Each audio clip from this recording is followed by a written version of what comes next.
इतना सब कुछ करने के बाद अब हम एक और क्वेश्चन करते हैं, नई वैरायटी।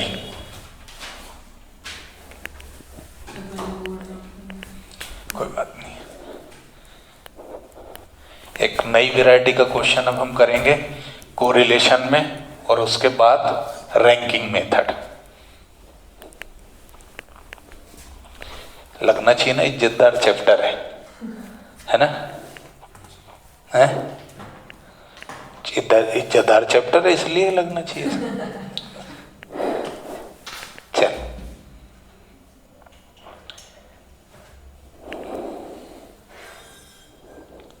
देखो एक क्वेश्चन है, उसमें इन्होंने दिया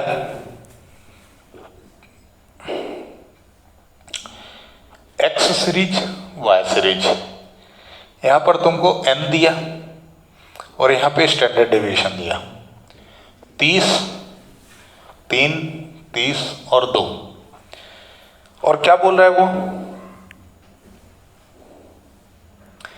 समेशन x इंटू वाई 150 है, और वो बोल रहा है x और y के बीच में क्या निकालो, correlation coefficient. Correlation coefficient x और y के बीच में निकालो, तो इसका सॉल्यूशन होगा r is equal to summation X Y divided by, formula देखना पड़ेगा, n standard deviation x standard deviation y। अब आसान है, अब तो कुछ नहीं रह गया ना इसमें, निकाल लोगे कैसे। r इज इक्वल टू ये कितना है 150 divided by n, number of item 30, into standard deviation x 3 into standard deviation y 2। ठीक है, बस r इज इक्वल टू 150, ऐसे 0 से 0, 3 से काटा तो 5 है ना, तो कितना 5/6 0.83, तो r इज इक्वल टू अपना आया 0.83। ठीक है, डन, ये हो गया। एक और वेराइटी, ऐसे नन्हे मुन्ने चंगू मंगू क्वेश्चन निपटा लेते हैं। ठीक, एक क्वेश्चन है find the standard deviation of Y series, तुमको स्टैंडर्ड डेविएशन वाई सीरीज का निकालना है। ठीक है, if the coefficient of correlation, यानी r तुमको गिवन है 0.25, r तुमको 0.5 दिया है, कोवेरियंस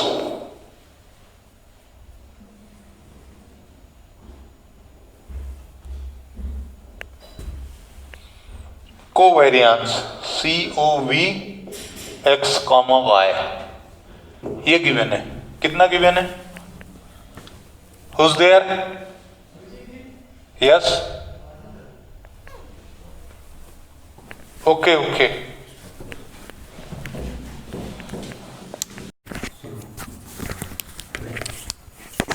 तो ये हमने को गिवन है, कोवेरियंस एक्स वाई का गिवन है ना, कोवेरियंस एक्स वाई का कितना गिवन है 10, और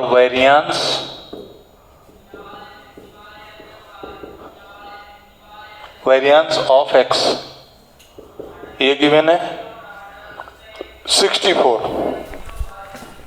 तुम्हें स्टैंडर्ड डेविएशन किसका निकालना है, वाई का। तो समझो, तुम्हें यदि याद हो तो स्टैंडर्ड डेविएशन के चैप्टर में हमने पढ़ा था standard deviation x equal to under the root variance x, है ना, यानी स्टैंडर्ड डेविएशन x तो आ गया, कितना आया under root 64 is equal to 8, है ना, ये आ गया। अब तुम्हें क्या करना है, कोवेरियंस बिटवीन x और y चाहिए, तो कोवेरियंस x और y का फार्मूला होता है summation x y upon n is equal to, ये फार्मूला होता है इसका, कोवेरियंस x y का summation x y upon n। तो अब इसमें को कैसे निकालोगे, देखो ये तुमको गिवन है, कोवेरियंस दिया है ना 10 is equal to summation X Y upon N, है ना, ठीक है ना।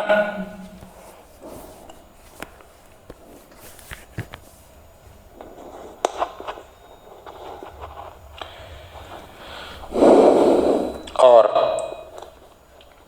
ये एक चीज हो गई। तुम्हारा कोरिलेशन का फार्मूला क्या होता है, R is equal to summation X Y upon N into standard deviation X into standard deviation Y. देखो दिस बाय दिस गिवन है, दिस बाय दिस कितना है 10, है ना, बराबर है ना, तो बस रख दो इसमें। आर इज इक्वल टू ये कितना है तुम्हारा 10 इंटू 1/8, क्योंकि स्टैंडर्ड डिविएशन एक्स तुमने निकाल दिया, इंटू 1 स्टैंडर्ड डिविएशन वाई तुमको कैलकुलेट करना है, बराबर, जिसका कोई नहीं होता उसका 1 होता है। आर इज इक्वल टू ये कितना हो गया 10/8 स्टैंडर्ड डिविएशन वाई, है ना। तुम्हें आर गिवन है 0.25, आर गिवन है ना 0.25, है ना, तो इसकी जगह तुम क्या लिखोगे 0.25, जिसका कोई नहीं होता उसका 1, है ना, क्रॉस मल्टीप्लाई, सही है। तो 8 का मल्टीप्लाई 0.2 में करोगे तो 2 स्टैंडर्ड डिविएशन वाई हो जाएगा, 8 का मल्टीप्लाई 0.25 में करोगे तो 2 बचेगा, 2 standard deviation Y equal to 10, यानी स्टैंडर्ड डिविएशन वाई कितना आ गया 10/2 यानी कि 5। ये ऐसे क्वेश्चन भी एग्जाम में आ सकते हैं, ठीक है।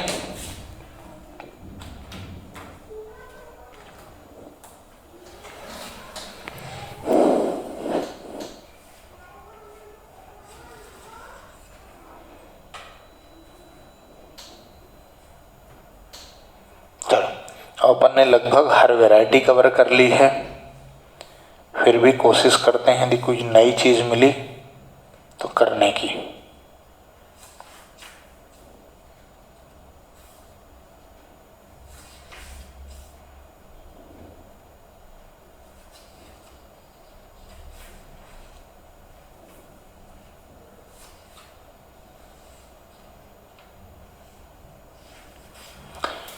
एक चीज अपन इसमें और सीख लेते हैं, प्रोबेबल एरर,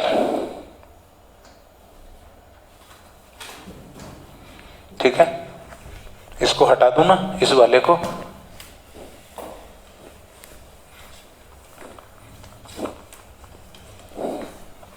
एक चीज और सीख लेते हैं, प्रो एरर। मतलब देखो ये एक जो कैलकुलेशन है ये कितना करेक्ट है, क्योंकि तुम डेविएशन लेते हो, अंडर रूट निकालते हो, इसमें कहीं ना कहीं फ्रैक्शनल एरर हो जाती है। उस एरर को जानने के लिए कि तुम्हारा जो एक्यूरेसी है वो किस हद तक गलत हो सकती है, क्या चांसेस हैं, क्या प्रोबेबिलिटी है कि हमारा ये जो कैलकुलेशन है किस हद तक गलत हो सकता है, तो उसके लिए एरर है क्या, प्रोबेबल एरर, ठीक। प्रोबेबल एरर का फार्मूला होता है पीई, पीई का फार्मूला होता है, इसको बोलते हैं पीई, ठीक है, 0.6745, फिक्स है ना, ये फार्मूला ही दिया है साइंटिस्ट ने, बराबर है, ये फार्मूला साइंटिस्ट ने दिया है, into 1 minus R square divided by under the root n, ठीक है।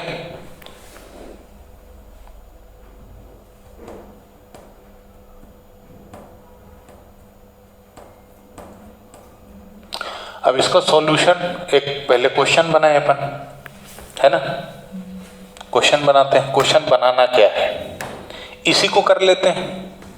अच्छा, इसमें एक चीज नहीं है, क्या, n, इसमें n नहीं है, बाकी तो सब है।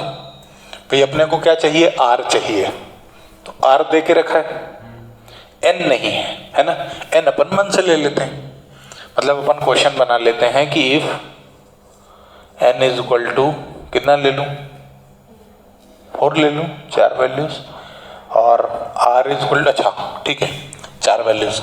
एक आध क्वेश्चन अपन ने किया था जिसमें 4 वैल्यू थी, वो वाला था ना अपना नंबर ऑफ प्लेयर वाला, प्लेइंग हैबिट वाला, है ना, तो उसमें 4 ही आइटम थे क्या? पॉपुलेशन डेथ वाले में थे 4। पॉपुलेशन डेथ में 4 थे, और उसकी वैल्यू कितनी आई थी? 0.82, है ना, तो r है अपने पास 0.82 और ये है 4। अब इसमें देखते हैं अपन कि उसमें अपने आंसर के गलत होने के क्या चांसेस होंगे। लगा दो फार्मूले में, PE is equal to probable error is equal to 6745 into 1 minus 0.82 का whole square divided by under the root 4। PE is equal to, करो तो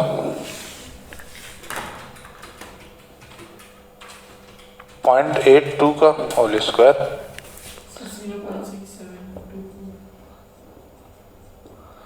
into 1 minus 0.6724 divided by under 2 आ जाएगा।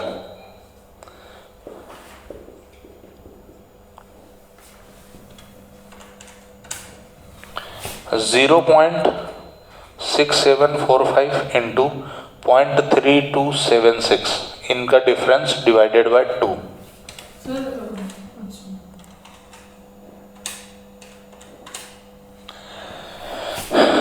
PE इज इक्वल टू आ रहा है 0.11।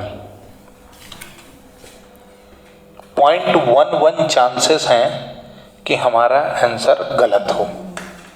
0.11 chances हैं कि हमारा आंसर गलत हो।